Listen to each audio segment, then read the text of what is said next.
Thank you, everybody, for coming to the Aaron Torres podcast YouTube page. If you could do me a quick favor, if you do enjoy the video that you came here to watch, do me a favor, go ahead and hit that little red subscribe button at the bottom of the screen. It really does help my audience grow. It really does help this channel grow. It means more than you realize. So go ahead, hit that little red button. Also, remember, full episodes of the Aaron Torres podcast, wherever you download your podcast, Apple, Spotify, etc. Now, here is the video that you came here for. And so instead, what I want to do is I want to start with a piece of news that came out on Thursday, which I thought was very interesting as it pertains to the present and future, and mostly the future of the SEC, and more specifically SEC football. And whenever you talk about the future of SEC football, I think we all know what is on the horizon for this league. It just means more. And in this league, it just means more teams, because no later than the fall of 2025, Texas and Oklahoma are going to be joining the SEC. I think you probably knew that by now. But we're going to get the SEC, we're going to get Oklahoma and Texas in the SEC no later than about 30 or so months from now. And really, since the day this announcement came, I think the big question that most SEC fans of all now 16 fan bases in the SEC have been asking themselves is pretty straightforward. What does the league look like when Texas and Oklahoma get to town? Obviously, right now we have two 7-team divisions, the East and the West. The East plays the West for the SEC championship in Atlanta every year, and that is how we crown the SEC champion. But with two teams coming in, obviously in more of a western part of the conference geographically, the question has become like, what becomes of the SEC and how the league is set up?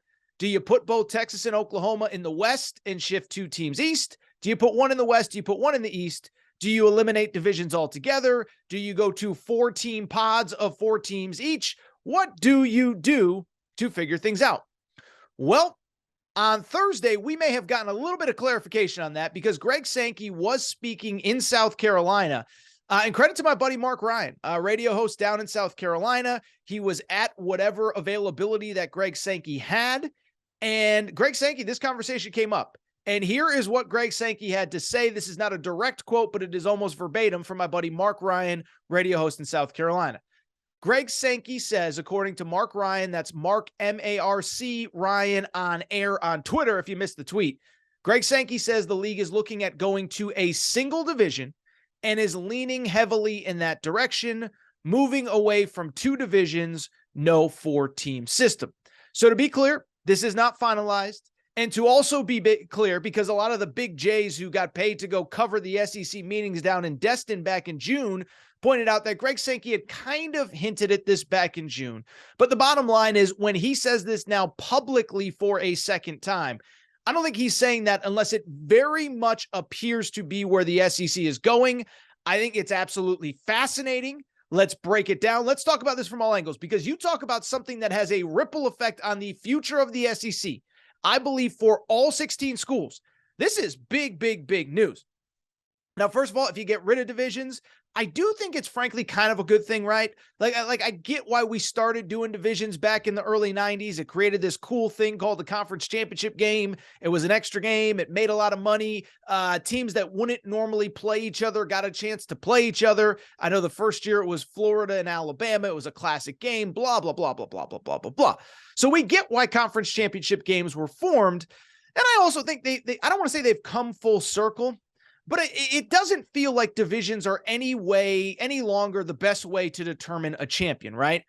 I give credit to the Pac-12. This year, the Pac-12 just said, you know what? In one season, we're eliminating divisions. The best 2 teams are going to play for our conference championship, because just entirely too often, it does feel like the 2 best teams in the league are often playing in the same division. And very rarely are we actually learning who the best team is in a specific conference in a specific year from a conference championship game. You go back to I even think back to like the ACC when Jimbo Fisher, and I know he's a lightning rod right now, but when Jimbo Fisher was at Florida State, Dabo's really building that thing at Clemson. You knew they were the 2 best teams in the league.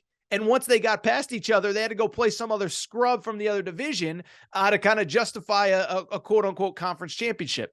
Same with the SEC for years. For years, the West was just stronger. Many years, it was Alabama and LSU. The winner of that game we knew was the best team. Some years, Alabama and Auburn.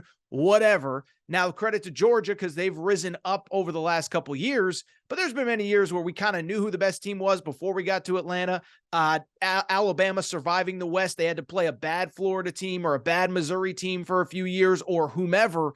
And so it does feel like this stuff has kind of been outdated, right? Even last year, Michigan, Ohio State. Michigan beats Ohio State for the first time in forever. We know they're the best team in the league. Now they got to go play some meaningless game in Indy. That's not really meaningless, but they destroyed Iowa, and they had to do that to be named conference champion. So anyway, I think the divisions have come full circle. I'm totally fine with us moving on. And what I do think this also means, if we do go away from divisions, I think we know something else about the future of SEC football as well. What we know, it means that we're probably going to 9 league games for a couple of reasons, right? So first of all, the SEC right now plays 8 games.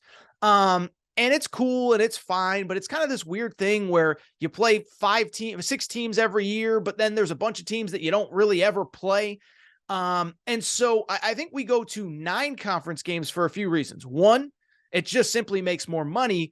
But 2, then the structure of the SEC kind of sort of remains the same and in some ways does get better, right? So in a 9-game model, this is how things would go. We would call it what they call the 3-6 model, which means that you would preserve 3 rivalries for each team every year, right? So say you're Georgia. Every year, you'll still play a couple of your biggest rivals. You'll play Florida, maybe Auburn, maybe Tennessee, whoever. And then you play the other 6 teams in any given year. And so why that makes sense, why 9 is cool, is because now rather than having these major gaps where you don't play certain teams, everybody would play everyone else in the league every other year, right? You play your 3 rivals and then you play 6 other teams.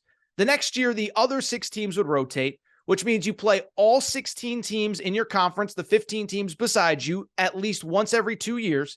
And then the cool part is now all 15 teams are coming to your stadium. So if you're a Kentucky fan and maybe once in your life you've seen LSU come in, or once in your life and you've seen Alabama come into Kroger Field, well, now you're going to see Alabama, LSU, Texas, Oklahoma, Texas A&M once every 4 years coming through Alabama. I would suspect once we get word that we eliminate divisions, that would be the next step. And oh, by the way, you make more money by playing more league games. And so to me, that's probably the next step. And I think you can probably get away with it because in a 12-team playoff, those 1 to 2 conference losses will not be as bad. Finally, though, I do want to talk about kind of the winners and losers if this is where we go to a single division, 16 teams. And I think it's pretty clear, right? I think right now, the biggest winners are those second-tier SEC teams in the West. So the West right now is just tougher. I think there's no doubt about it. I don't think we're going to argue about that. And it's just tough, right? It's tough for Mississippi State to get up off the ground. It's tough for Arkansas in a year like this where there's injuries and where stuff breaks your way, where every single year you got Bama on the schedule. You got LSU on the schedule. Many years Auburn is up. Some years A&M is up. It's just tougher in the West right now than it is in the East. So Arkansas, all of a sudden, assuming that some of these teams aren't your geographic rivals, all of a sudden you don't have to play Alabama every year. You're only playing Alabama every other year, and you're replacing them with a Vandy in certain years, a South Carolina in certain years. You're obviously playing Missouri every year, but it's the same with Mississippi State, right? Now, instead of having to play Alabama every year, if they're not one of your rivals, then you're now replacing them with a Vandy or a South Carolina or somebody that you wouldn't routinely play, and in theory, it gets easier. With that said, I will also say I think there's 4 really big losers with this news if it ends up being as was kind of said by Greg Sankey on Thursday.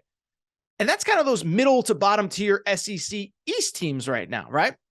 I think the biggest losers with this news are Kentucky and South Carolina and Missouri and Vandy. And I saw my buddy Justin Rowland bring this up. I want to give him credit, a reporter who covers Kentucky. I love Justin. He keeps it 100% real all the time. And he was the first one that kind of brought this up, but I think he's 100% correct.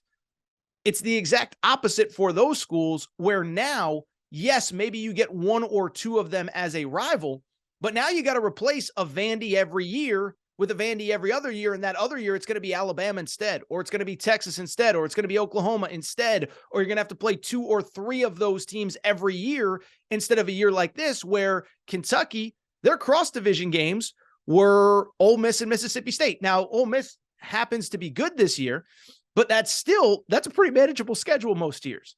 South Carolina this year, Arkansas and Texas A&M, that's pretty manageable this year.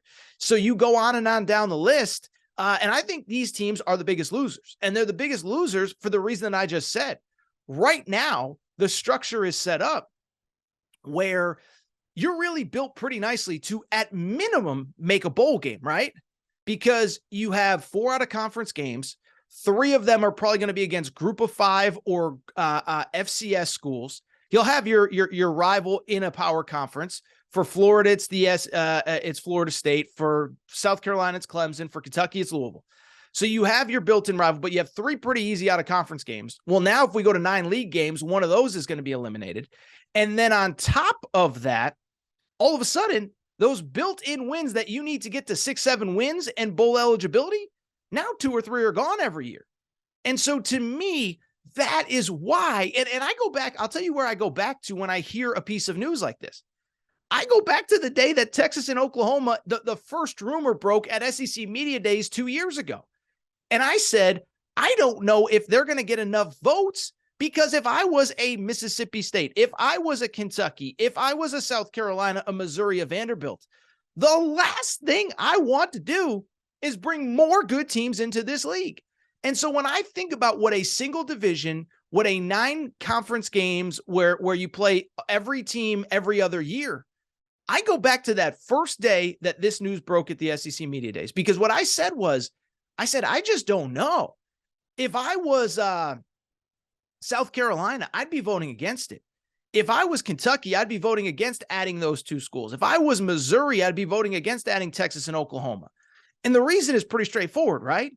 It just makes it that much harder to achieve your ultimate goals. Because at the end of the day, look, I get why all this is done. It's more money. It's more finances. It's more facilities. It's more higher paid coaches. It's more, and I know NIL can't be through the school, but you get the point. It's more money to run your program at the highest level. Okay. But I do think it does come at a cost, right? Now, I was talking with somebody about this kind of in the college sports world the other day. It sounds great to get all this money, but you as the fan, you don't get any money. If you're a Kentucky fan, if you're a South Carolina fan, if you're an Alabama fan, if you're an LSU fan, if you're in the Big Ten, if you're a Purdue fan, you don't get any new money by USC and UCLA joining the league. All you get is 2 more teams that are going to make it that much more difficult to reach your goal. And so if you're a Kentucky fan, think about being a Kentucky fan right now. You're in a frustrating year where you came in with real expectations that maybe if things sort of broke right, who knows? Maybe you get to Atlanta, play for an SEC championship. Well, now, good luck with that, because now you don't just have to get by Georgia. You got to get by Alabama and LSU and Ole Miss and Texas and Oklahoma. And again, it just goes back to, I never understood why it was such a slam dunk to let Texas and Oklahoma in, because sure, it's great for your school that they get more money. It's great for the construction company that's building all the facilities. It's great for the AD who gets an extra 0 at the end of his check. But for you as a fan, you don't get anything out of it. All you get is tougher schedule, tougher teams, tougher road to whatever you're trying to achieve. And so I think, to me, that's the biggest story that came out of this piece of news. I don't think it really affects Alabama all that much.